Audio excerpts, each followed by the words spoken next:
We are now just 45 days away from the official release of Star Wars: The Rise of Skywalker that is all set and ready to introduce new force powers and new mediums to the Star Wars franchise that the fans have never seen before in a live-action Star Wars movie by Disney and Lucasfilm.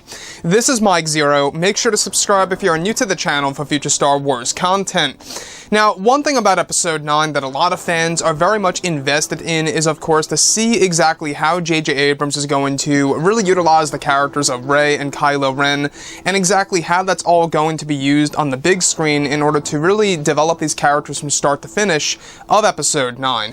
Now, we do know that J.J. Abrams has a plan in place in order to really make this movie by far the darkest Star Wars film there is out of the entire Skywalker saga.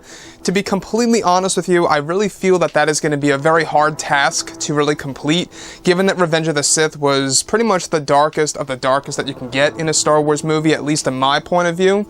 Now, on top of all of this, these past couple of weeks or so, we've been learning a whole lot more about this film, and when it all comes down to one of the concept art descriptions, this is where things begin to get very exciting for Episode 9. Now, specifically, what's really intriguing about all of this is that shot descriptions consisting of a sequence where it's explained that both Rey and Kylo Ren are said to be holding hands in a strange environment, where they are said to be shrouded in darkness. It's explained that during their scene together, it's explained that both Rey and Kylo are eventually seeing visions of the past that are said to allow them to witness key moments from the prequels and the originals. It's explained that during one of the sequences, Rey and Kylo Ren begin to see the lightsaber duel between Darth Maul, Qui-Gon Jinn, and Obi-Wan Kenobi. While all of this happens, it's explained that a revised track of the theme for Duel of the Fates is said to play over the shot, as Kylo Ren and Rey are said to be in a state of confusion of what they are experiencing. It said that the shot was used by using deleted scenes and shots from Episode 1, The Phantom Menace, to create different angles of the fight to allow Rey and Kylo Ren to witness the fight in a different way than how it's demonstrated in the official film. This all takes place during Rey and Kylo Ren's flow walking technique, which was inspired from Star Wars Legends. J.J. Abrams crafted the flow walking technique with not just the ability to see the past, but also the future as well. So let's go over a couple of parts about this. Now, the thing about Episode 9 here is that we do know that this movie, at the end of the day, is going to have a lot of different twists and turns, and adding different mediums to the franchise. And this right here, by the way, is a prime example of really cherry-picking from the Star Wars EU, also known as Star Wars Legends, before Disney took over back in 2012, which a lot of fans love. You know, a lot of fans love that content from the 1990s and the early 2000s, before everything went over to Disney. Now, to me, flow walking, I think, is essential because it really was used by the original version of Ben Solo, which was called Jason Solo. He was able to use the flow walking technique, and in this particular scene, it really sounds as if they are in the Worlds Between Worlds. Let's get right into that right now.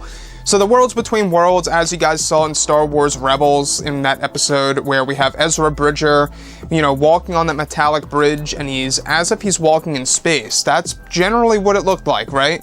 But what's really intriguing about that is that he too also saw visions of the past and heard visions of the past.